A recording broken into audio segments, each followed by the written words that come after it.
అందరికీ నమస్కారం. మేము చేస్తున్నటువంటి వీడియోలు గనక మీకు నచ్చినట్లయితే లైక్ చేసి, షేర్ చేసి మా ఛానల్‌ని తప్పకుండా సబ్స్క్రైబ్ చేసుకోండి. తప్పకుండా గంట సింబల్ నొక్కండి. ఇక ఈరోజు మనం తెలుగు సాహిత్యంలో ప్రముఖ ప్రాచీన కవి అయినటువంటి బమ్మెర పోతనను గురించి రివిజన్ చేసుకున్నాము. బమ్మెర పోతన 15వ శతాబ్దానికి చెందిన కవి. బమ్మెర పోతన యొక్క తల్లిదండ్రులు లక్కమాంబ, కేసన. బమ్మెర పోతన యొక్క జన్మస్థలం ఓరుగల్లు సమీపములోని బమ్మెర అనే గ్రామం. అయితే పోతన యొక్క జన్మస్థలం పైన కొన్ని భిన్నాభిప్రాయాలు వ్యక్తం కావడం జరిగింది. ఆంధ్ర ప్రాంతానికి చెందిన కవులు పోతన కడప జిల్లా ఒంటిమిట్ట గ్రామానికి చెందినవాడు అని చెప్పి వాదించడం జరిగింది. అలా పోతన కడప జిల్లా ఒంటిమిట్ట గ్రామానికి చెందినవాడు అని వాదించిన ఒక కవి ఎవరు అంటే వావిలికొలను సుబ్బారావు. వావిలికొలను సుబ్బారావు పోతన కడప జిల్లా ఒంటిమిట్ట గ్రామానికి చెందినవాడు అని చెప్పి వాదించడం జరిగింది. అయితే పోతన ఓరుగల్లు సమీపంలోని బమ్మెర గ్రామానికి చెందినవాడే అని చెప్పి నిరూపించింది ఎవరు అంటే శేషాద్రి రమణ కవులు. శేషాద్రి రమణ కవులు పోతన ఓరుగల్లు సమీపంలోని బమ్మెర గ్రామంలో జన్మించాడు అని చెప్పి నిరూపించడం జరిగింది. ఈ వాదాన్ని బలపరిచింది, సమర్థించింది ఎవరు అంటే కందుకూరి వీరేశలింగం పంతులు మరియు కొమర్రాజు వెంకట లక్ష్మణరావు గారు. ఇక పోతన యొక్క శైలి సహజ శైలి. పోతన యొక్క కవితా లక్షణం ఏమిటి అంటే ప్రసాద మాధుర్యం. ప్రసాద మాధుర్యం అనే కవితా లక్షణము గల కవి ఎవరు అంటే బమ్మెర పోతన. పోతన యొక్క గురువు ఇవటూరి సోమనారాజ్యుడు. పోతన యొక్క గురువు ఎవరు? ఇవటూరి సోమనారాజ్యుడు. పోతన యొక్క రచనలు ఏమిటి అంటే వీరభద్ర విజయం, భోగిని దండకం, నారాయణ శతకం, ఆంధ్ర మహాభాగవతం. పోతన యొక్క బిరుదుల విషయానికి వస్తే సహజ కవి, సహజ పండితుడు, నిఘర్వ చూడామణి అనే బిరుదులు పోతనకు కలవు. నిఘర్వ చూడామణి అనే బిరుదు గల కవి ఎవరు? పోతన. మహత్వ కవిత్వ పటుత్వ సంపదలిమ్మని దుర్గమ్మను ప్రార్థించిన కవి ఎవరు అంటే బమ్మెర పోతన. మహత్వ కవిత్వ పటుత్వ సంపదలిమ్మని దుర్గమ్మను కోరిన కవి ఎవరు? బమ్మెర పోతన. నన్నయ్య యొక్క అక్షర రమ్యతకు వారసుడు ఎవరు అంటే బమ్మెర పోతన. నన్నయ్య అక్షర రమ్యతకు వారసుడు ఎవరు? బమ్మెర పోతన. పోతనను తెలుగుల పుణ్యపేటి అని కీర్తించినది ఎవరు అంటే విశ్వనాథ సత్యనారాయణ. విశ్వనాథ సత్యనారాయణ పోతన తెలుగుల పుణ్యపేటి అనే వ్యాసం రాసి పోతనను తెలుగుల పుణ్యపేటి అని చెప్పి కీర్తించడం అనేది జరిగింది. ఇక పోతన వీరభద్ర విజయం, భోగిని దండకం, నారాయణ శతకం, ఆంధ్ర మహాభాగవతం అనే రచనలు చేశారని చెప్పుకున్నాం కదా. వ్యాసుడు సంస్కృతంలో రాసినటువంటి భాగవత పురాణాన్ని స్వేచ్ఛానువాదము చేశారు ఆంధ్ర మహాభాగవతము అనే పేరుతో. ఎవరు అంటే బమ్మెర పోతన. ఇక ఆ యొక్క బమ్మెర పోతన గారు చేసినటువంటి భోగిని దండకం గురించి మాట్లాడుకుంటే భోగిని దండకం అనేటువంటి రచన తెలుగులో వెలువడిన తొలి స్వతంత్ర దండక కావ్యం అన్నమాట. తెలుగులో వెలువడిన తొలి స్వతంత్ర దండక కావ్యం ఏమిటి? భోగిని దండకం. మరి బమ్మెర పోతన సందర్శించిన ఆస్థానం ఏమిటి అంటే సర్వజ్ఞ సింగ భూపాలుని ఆస్థానం. రాచకొండను ఏలిన సర్వజ్ఞ సింగ భూపాలుని ఆస్థానాన్ని ఒకానొక సందర్భంలో బమ్మెర పోతన సందర్శించడం జరిగింది. ఆ సర్వజ్ఞ సింగ భూపాలుని ఆస్థానంలో ఒక వేశ్య మరియు సర్వజ్ఞ సింగ భూపాలుని యొక్క ఉంపుడు గత్తె ఎవరు అంటే భోగిని. ఆ భోగిని స్తుతిస్తూ బమ్మెర పోతన రాసిన దండకమే భోగిని దండకము. దీన్నే మనం ఏమని చెప్పుకున్నాము? తెలుగులో తొలి స్వతంత్ర దండక కావ్యము అని చెప్పి చెప్పుకున్నాము. మరి ఈ భోగిని దండకం అనేది ఎవరికి అంకితం ఇవ్వబడింది అంటే సర్వజ్ఞ సింగ భూపాలునికి అంకితం ఇవ్వబడింది. భోగిని దండకాన్ని అంకితం తీసుకున్నది ఎవరు? సర్వజ్ఞ సింగ భూపాలుడే. ఇక అదేవిధంగా వీరభద్ర విజయము అనేటువంటి రచన చేశాడు బమ్మెర పోతన అని చెప్పుకున్నాం కదా. తన గురువు అయినటువంటి యువటూరి సోమనారాధ్యుడి ప్రమేయముతో పోతన చేసిన రచన ఏమిటి అంటే వీరభద్ర విజయం. దీనిని పోతన తన గురువు అయినటువంటి యువటూరి సోమనారాధ్యుడికి అంకితం ఇవ్వడం మనం గమనించాలి. ఇక నెక్స్ట్ నారాయణ శతకం. నారాయణ శతకంలో గల మకుటము ఏమిటి అనంటే ధర్మపురినాథ నారాయణ. ధర్మపురినాథ నారాయణ అనే మకుటం గల శతకము ఏమిటి అంటే నారాయణ శతకం. అయితే నారాయణ శతకము పోతన రచించలేదు అనేటువంటి అభిప్రాయం కూడా ఉంది. అంటే కర్తృత్వం సందేహాస్పదంగా ఉన్న రచన ఏమిటి అంటే నారాయణ శతకం. ఇక పోతన యొక్క ప్రముఖ రచన ఏమిటి అంటే ఆంధ్ర మహాభాగవతం. వ్యాసుడు సంస్కృతంలో రాసినటువంటి భాగవత పురాణాన్ని పోతన ఆంధ్ర మహాభాగవతం అనే పేరుతోటి తెలుగులోకి అనువదించాడు అని చెప్పుకున్నాం కదా. ఇది ఏ రకమైన అనువాదం అంటే స్వేచ్ఛానువాదం. మరి ఈ యొక్క ఆంధ్ర మహాభాగవతాన్ని పోతన ఎవరికి అంకితం ఇచ్చాడు అంటే శ్రీరామచంద్రునికి అంకితం ఇచ్చాడు. అంటే తెలుగులో నరాంకితం చేయను అని చెప్పిన తొలి తెలుగు కవి ఎవరు అంటే బమ్మెర పోతన. నరాంకితం చేయనని చెప్పిన తొలి తెలుగు కవి ఎవరు? బమ్మెర పోతన. సత్కవుల్ హాలికులైననేమి అని ఆత్మవిశ్వాసాన్ని ప్రకటించిన కవి బమ్మెర పోతన. సత్కవుల్ హాలికులైననేమి అని ఆత్మవిశ్వాసాన్ని ప్రకటించిన కవి ఎవరు? బమ్మెర పోతన. మరి పోతన రచించినటువంటి భాగవతంలో ఎన్ని స్కందాలు ఉన్నాయి అంటే 12 స్కందాలు ఉన్నాయి. స్కందము అంటే అర్థం ఏమిటి అంటే పురాణ భాగం. భాగవతంలోని భాగాలను మనం స్కందాలు అని చెప్పేసి పిలుస్తాము. మరి వాస్తవంగా ఈ భాగవతంలో ఉన్నటువంటి మొత్తం 12 స్కందాలను తొలుత బమ్మెర పోతనే రాశారు. అయితే ఆ ఆంధ్ర మహాభాగవతాన్ని తనకు అంకితం ఇవ్వమని చెప్పి సర్వజ్ఞ సింగ భూపాలుడు కోరితే పోతన అంకితం ఇవ్వడానికి అంగీకరించలేదట. దానితోటి సర్వజ్ఞ సింగ భూపాలుడు పోతన రాసిన ఆంధ్ర మహాభాగవతాన్ని తగలపెట్టించాడు అని చెప్పి కూచి మంచి తిమ్మ కవి తన సర్వలక్షణ సార సంగ్రహంలో పేర్కొనడం జరిగింది. ఇక ఇంకొక లోకోక్తి కూడా ఉంది, జనశ్రుతి కూడా ఉంది. ఏంటంటే ఈ సర్వజ్ఞ సింగ భూపాలుడు పోతన తనకు ఆంధ్ర మహాభాగవతాన్ని అంకితం ఇవ్వకపోవడంతో భూమిలో పాతి పెట్టించాడని, అది కొంత భాగం శిథిలమైపోయింది అని ఒక జనశ్రుతి ఉంది. ఆ విధంగా భాగవతములో 5, 6 స్కందాలు 11, 12 స్కందాలు శిథిలమైపోయాయని, ఆ తర్వాత ఇతర కవులు ఆ స్కందాలను పూర్తి చేశారు అని ఒక జనశ్రుతి మనకు తెలుగు సాహిత్యంలో కనిపిస్తూ ఉంది. మరి 5వ స్కందం అయినటువంటి పంచమ స్కందాన్ని పూర్తి చేసింది ఎవరు అంటే బొప్పరాజు గంగయ్య. 6వ స్కందమైన షష్టమ స్కందాన్ని పూర్తి చేసింది ఎవరు అంటే ఏల్చూరి సింగన. 11, 12 స్కందాలను అంటే ఏకాదశ, ద్వాదశ స్కందాలను పూర్తి చేసింది ఎవరు అంటే వెలిగందల నారయ్య. ఇక 1 నుంచి 4 స్కందాలు, అదేవిధంగా 7, 8, 9, 10 స్కందాలను మరి పోతనే పూర్తి చేశాడు అని చెప్పి మనకి తెలుస్తుంది. పోతనకు అత్యంత ప్రియమైనటువంటి శిష్యుడు ఎవరు అంటే వెలిగందల నారయ్య. వెలిగందల నారయ్య తానే చెప్పుకున్నాడు, తాను పోతనకు అత్యంత ప్రియమైన శిష్యుడను అని చెప్పి తానే చెప్పుకోవడం జరిగింది వెలిగందల నారయ్య. ఇక భాగవతం రాసే క్రమంలో పోతన ఏమన్నాడంటే పలికెడిది భాగవతమట పలికించడి విభుండు రామభద్రుండట నీ పలికిన భవహరమగునట పలికెద వేరుండు గాథ పలుకగనేలా అని చెప్పి తాను భాగవతాన్ని పలుకుతున్నానని, ఆ శ్రీరామచంద్రుడే తన చేత ఈ భాగవతాన్ని పలికిస్తున్నాడని, మరి అలాంటి భాగవతాన్ని శ్రీరామునికే అంకితం చేస్తాను అని చెప్పి పోతన అన్నాడట.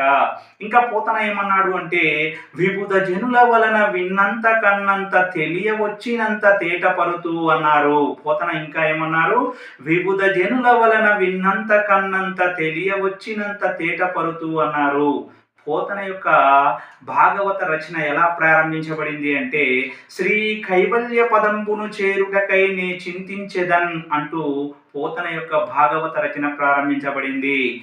శ్రీ కైవల్య పదంబు చేరుటకునై నీ చింతించెదన్ అంటూ ప్రారంభించబడిన రచన ఏమిటి అంటే పోతన యొక్క భాగవతం. ఇక పోతనను గురించి దివాకర్ల వెంకటావధాని ఒక వ్యాఖ్యానం చేశారు.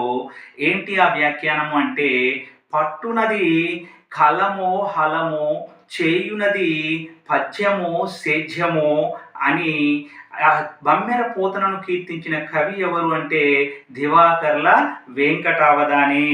అదేవిధంగా మరి భోగినిని స్తుతిస్తూ భోగిని దండకం రాశాడు అని చెప్పుకున్నాం కదా. అదేవిధంగా ఇంకా ఈ భాగవతము అనేది ఇతిహాసమా, పురాణమా, ప్రబంధమా అంటే భాగవతము అనేది పురాణ ప్రక్రియకు చెందినటువంటి రచన. మరి ఈ భాగవతంలో ముఖ్యమైనటువంటి ఘట్టాలు ఏమిటి అంటే ప్రహ్లాద చరిత్ర, గజేంద్ర మోక్షము, రుక్మిణీ కళ్యాణం. మరి ఈ యొక్క భాగవతంలో ముఖ్యమైన స్కందం ఏమిటి అంటే దశమ స్కందం. ఈ దశమ స్కందంలో శ్రీకృష్ణుని యొక్క బాల్య క్రీడలు తెలియజేయబడ్డాయి. దశమ స్కందంలో ఏం తెలియజేయబడ్డాయి? శ్రీకృష్ణుని యొక్క బాల్య క్రీడలు తెలియజేయబడ్డాయి. లలిత స్కందము కృష్ణమూలము సుకాలాపాభిరామంబు అయిన రచన ఏమిటి అంటే భాగవతము. లలిత స్కందము కృష్ణమూలము సుకాలాపాభిరామంబు అయిన రచన ఏమిటి? భాగవతము.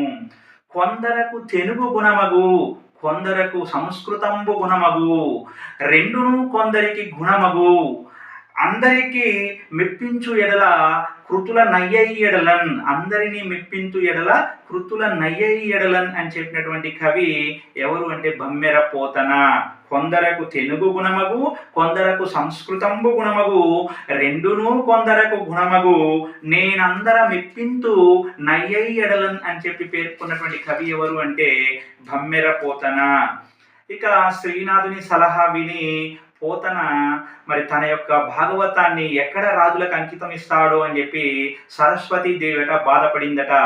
ఆ సరస్వతీదేవిని యొక్క బాధను తెలియజేస్తూ పోతన రాసిన పద్యం ఏంటంటే, కాటుక కంటి నీరు చనుకట్టు పయింబడ నేల ఏడ్చెదు, కాటుక కంటి నీరు చనుకట్టు పయింబడ ఏల నేర్చదు అని చెప్పి సరస్వతి మాత బాధపడినటువంటి సందర్భాన్ని తెలియజేస్తూ బమ్మెర పోతన రాయటం జరిగింది. ఇక సరస్వతీదేవితోటి పోతన ఇలా అన్నారట, అల కర్ణాట కిరాత కీచకుల నమ్మ త్రిశుద్ధిగా నమ్ము. సరస్వతీదేవితోటి పోతన ఏమన్నారు? అల కర్ణాట కిరాత కీచకుల నమ్మ త్రిశుద్ధిగా నమ్ము అని చెప్పేసి అన్నారట. ఇక తనను తాను శ్రీరామ ప్రసాద లబ్ధ కవితా విలాసుడను అని చెప్పుకున్న కవి ఎవరు అంటే బమ్మెర పోతన. తనను తాను శ్రీరామ ప్రసాద లబ్ధ కవితా విలాసుడను అని చెప్పుకున్న కవి బమ్మెర పోతన. అదేవిధంగా రాజులను కూలలు కిరాతకులు అంటూ నిందించిన కవి కూడా పోతనే. రాజులను కూలలు కిరాతకులు అంటూ నిందించిన కవి కూడా పోతన గారే. పోతన రాసినటువంటి భాగవతం అవతారిక అనేది ప్రథమ పురుషలో రాయబడింది. భాగవతం యొక్క అవతారిక ఏ పురుషలో రాయబడింది? ప్రథమ పురుషలో రాయబడింది. ఈ యొక్క భాగవతాన్ని విష్ణు భక్తుల కథా వాటికగా, కృష్ణలీలా పేటికగా పిలవడం జరుగుతుంది. విష్ణు భక్తుల కథా వాటికగా, కృష్ణలీలా పేటికగా పిలువబడే రచన ఏమిటి అంటే భాగవతం. విష్ణు భక్తుల కథా వాటికగా, కృష్ణలీలా పేటికగా పిలువబడే రచన ఏమిటి? భాగవతం. ఇక ప్రహ్లాద చరిత్ర అనేది భాగవతంలో ఏ స్కందంలో ఉంది అంటే సప్తమ స్కందంలో ఉంది. భాగవతంలో సప్తమ స్కందంలో ప్రహ్లాద చరిత్ర ఉంది. ఆ విషయం కూడా గుర్తుంచుకోవాలి. ఇక అష్టమ స్కందంలో గజేంద్ర మోక్షం, వామనావతారం, అదేవిధంగా కూర్మావతారం, మత్స్యావతారం, అదేవిధంగా జగన్మోహిని అవతారం, క్షీరసాగర మదనం, ఇవన్నీ కూడా మనకి అష్టమ స్కందంలో కనిపిస్తున్నాయి. భాగవతంలోని అష్టమ స్కందంలో గజేంద్ర మోక్షం, వామనావతారం, కూర్మావతారం, మత్స్యావతారం, క్షీరసాగర మదనము అనేటువంటివి కనిపిస్తూ ఉన్నాయి అనేటువంటి విషయాన్ని కూడా అందరూ గుర్తుంచుకోవాలి. ఇక రామాయణానికి సుందరకాండ ఎలాంటిదో భాగవతానికి దశమ స్కందం అలాంటిదట. రామాయణానికి సుందరకాండ ఎలాంటిదో భాగవతానికి దశమ స్కందం కూడా అలాంటిదే అనేటువంటి విషయాన్ని కూడా అందరం గుర్తుపెట్టుకోవాల్సినటువంటి అవసరం ఉంది. మరి ఇంతకీ ఆ దశమ స్కందంలో ఏం తెలియజేయబడింది అంటే శ్రీకృష్ణుని బాల్య క్రీడలు, రుక్మిణి కళ్యాణము, కుచేలోపాఖ్యానము, సుభద్రా పరిణయ ఘట్టాలు. శ్రీకృష్ణుని బాల్య క్రీడలు, రుక్మిణి కళ్యాణము, కుచేలోపాఖ్యానము, సుభద్రా పరిణయ ఘట్టాలు తెలియజేయబడినటువంటి భాగవత స్కందం ఏమిటి అంటే దశమ స్కందం. దశమ స్కందం అనగానే శ్రీకృష్ణుని బాల్య క్రీడలు గుర్తు రావాలి. ఇక చేతులారంగ శివుని పూజింపడేని నోరు నొవ్వంగ హరికీర్తి నుడువడేని దయము సత్యంబులోనుగా తలపడేని కలుగనేటికి తల్లుల కడుపు చేటు అంటూ దయా సత్యం యొక్క అవసరాన్ని తెలిపిన కవి ఎవరు అంటే పోతన. ఏమన్నాడు పోతన దయా సత్యం యొక్క అవసరాన్ని తెలియజేస్తూ, చేతులారంగ శివుని పూజింపడేని నోరు నవ్వంగ హరికీర్తి నుడువడేని దయయు సత్యంబులోనుగా తలపడేని కలుగనేటికి తల్లుల కడుపు చేటు అని చెప్పి అనడం జరిగింది.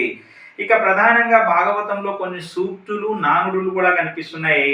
మాట తిరుగలేరు మానధనులు, ఊరకరారు మహాత్ములు, ఇందుగలడందు లేడని సందేహము వలదు, ఇంతింతై వటుడింతై అనేటువంటి సూక్తులు నానుడులు కూడా మనకు భాగవతంలో కనిపిస్తూ ఉన్నాయి.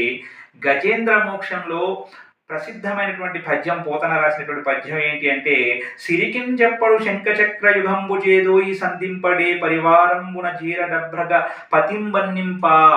సిరికిం చెప్పడు శంఖచక్ర యుగంబు చేదోయి సంధింపడు అనేటువంటి పద్యం భాగవతంలో ఏ స్కందంలో ఉంది అంటే గజేంద్ర మోక్షంలో ఉంది.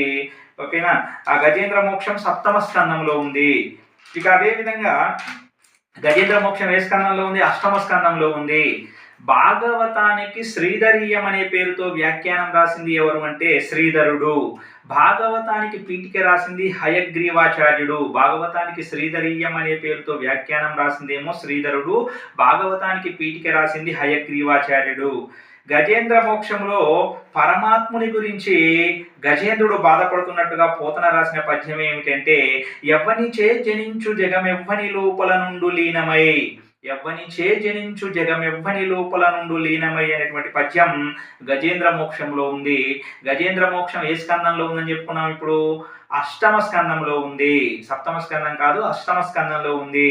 ఇక గజేంద్రుడు మొసలితో పోరాడేటువంటి సందర్భంలో పోతన రాసినటువంటి చక్కటి పద్యం, లావొక్కింతయు లేదు ధైర్యము విలోలంబయ్యే ప్రాణంబులన్, లావొక్కింతయు లేదు ధైర్యంబు విలోలంబయ్యే ప్రాణంబులన్ అనేటువంటి పద్యం గజేంద్రుడు మొసలితో పోరాడుతున్న సందర్భంలో పోతన రాసినటువంటి పద్యం. ఇక గజేంద్రుడిని కాపాడడానికి వచ్చిన విష్ణువు రాకను తెలుపుతూ పోతన చక్కటి పద్యం రాశాడు.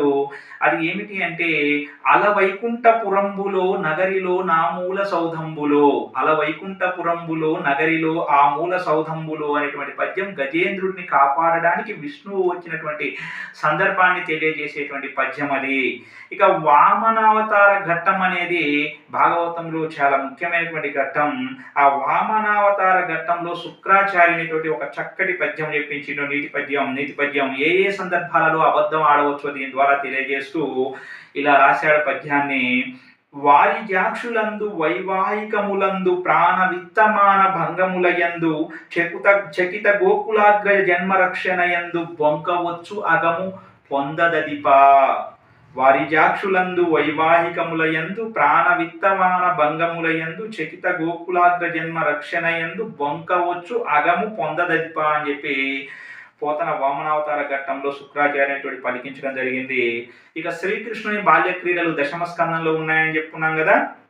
ఇందులో మరి గోపికలు శ్రీకృష్ణుని యొక్క ఆగడాలను తెలియజేస్తూ యశోదతోటి ఈ విధంగా వాపోయారట. ఓయమ్మా నీ కుమారుడు మా ఇండ్లను పాలు పెరుగు మననీడమ్మా, పోయేదమెక్కడికైనను మా ఎన్నుల సురభులాన మంజులవాణి. ఓయమ్మా నీ కుమారుడు మా ఇండ్లను పాలు పెరుగు మననీడమ్మా, పోయేదమెక్కడికైనను మా ఎన్నుల సురపులాన మంజులవాణి అని చెప్పి గోపికల యశోదతోటి శ్రీకృష్ణుని యొక్క ఆగడాలను చెప్పుకున్నారు అని చెప్పి భాగవతములో శ్రీకృష్ణుని యొక్క బాల్య క్రీడలు తెలుపుతూ 10వ స్కందంలో పోతన రాయడం జరిగింది. ఇంకా నల్లని వాడు పద్మనయనంబుల వాడు కృపార సంబుపై జల్లెడు వాడు మౌలి పరిసర్పిత పింఛము వాడు అని చెప్పి శ్రీకృష్ణుని గురించి పోతన తెలియజేయడం జరిగింది. ఇక పోతన భాగవతంలోని 1వ స్కందంలో ఎవరి గురించి తెలియజేశాడు అంటే ద్రౌపది యొక్క మాతృ హృదయాన్ని గురించి తెలియజేసిండు. అంటే ద్రౌపది మాతృ హృదయం ఎక్కడ తెలియజేయబడ్డది భాగవతంలో అంటే 1వ స్కందంలో తెలియజేయబడ్డది. విశ్వం పుట్టుక ఎక్కడ తెలియజేయబడింది అంటే 2వ స్కందంలో, భాగవతంలోని 2వ స్కందంలో విశ్వం పుట్టుక తెలియజేయబడింది. ఇక ఇంతకుముందే చెప్పుకున్నాం పోతన యొక్క భాగవతం అనేది స్వేచ్ఛానువాదము అని చెప్పి. ఈ భాగవత కథను శుక మహర్షి పరీక్షిత్ మహారాజుకు చెప్పాడు. ఎవరు చెప్పారు? శుక మహర్షి. ఎవరికి చెప్పారు? పరీక్షిత్ మహారాజుకు చెప్పారు. దేనిని? భాగవత కథను.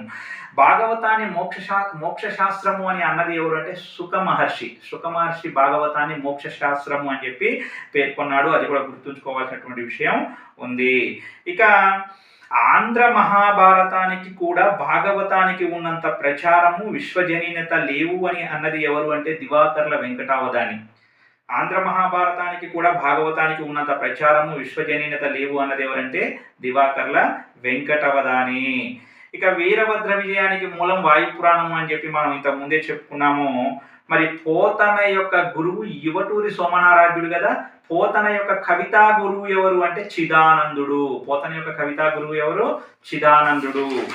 ఇక అదేవిధంగా మరి వామనావతార ఘట్టంలో ముఖ్యమైన పాత్రలు మనకి ఏం కనిపిస్తాయి అంటే బలి చక్రవర్తి, అదేవిధంగా వామనుడు అదితి కశ్యపుల సంతానంగా జన్మించడం జరిగింది. రాక్షస వంశ గురువు శుక్రాచార్యుడు, బలి చక్రవర్తి యొక్క భార్య వింధ్యావళి. ఈ విషయాలన్నీ కూడా మనకు వామనావతార ఘట్టంలో కనిపిస్తాయి. ఇక అదేవిధంగా లలిత స్కందము, కృష్ణమూలము, శుకాలాపాభిరామంబు అయిన రచన ఏమిటి అంటే భాగవతము అని చెప్పేసి మనం చెప్పుకోవడం జరిగింది. పోతన రచనలలో పేలవమైన రచన, చిన్నతనంలోనే చేసిన రచన ఏమిటి అంటే వీరభద్ర విజయం. వీరభద్ర విజయం అనేది పోతన యొక్క రచనలో పేలవమైనటువంటి రచన. మరి పోతన మరి ఆ యొక్క సర్వజ్ఞ సింగ భూపాలుడి ఆస్థానంలో ఉన్నాడు. రాచకొండను ఏలిన సర్వజ్ఞ సింగ భూపాలుడి ఆస్థానంలో ఉన్నాడు అని చెప్పి చెప్పుకున్నాం కదా. ఆ యొక్క ఆస్థానాన్ని సందర్శించాడని చెప్పి చెప్పుకున్నాం కదా. సర్వజ్ఞ సింగ భూపాలుడు రచించినటువంటి రచనలు ఏమిటి అంటే రసార్ణ సుధాకరం. సర్వజ్ఞ సింగ భూపాలుని యొక్క రచనలు రసార్ణవ సుధాకరం. ఇది ఒక అలంకార శాస్త్ర గ్రంథం. అదేవిధంగా రత్న పాంచాలిక అనే నాటకం కూడా సర్వజ్ఞ సింగ భూపాలుడు రాయడం జరిగింది. సర్వజ్ఞ సింగ భూపాలుడికి కల బిరుదు ఏమిటంటే సర్వజ్ఞ చక్రవర్తి. ఇలా మనం అనేక విషయాలు నేర్చుకుంటే రేపు పోతనకు సంబంధించినటువంటి ఏ ప్రశ్న వచ్చినా మనం పరీక్షలో మరి సమాధానం చేయడానికి అవకాశం అనేది ఉంటుంది. ఓకే, మా యొక్క వీడియోలు నచ్చినట్లయితే తప్పకుండా లైక్ చేసి షేర్ చేసి మా యొక్క ఛానల్ని సబ్స్క్రైబ్ చేసుకోండి. గంట సింబల్ నొక్కడం మర్చిపోకండి. ఓకే, అందరికీ ధన్యవాదాలు.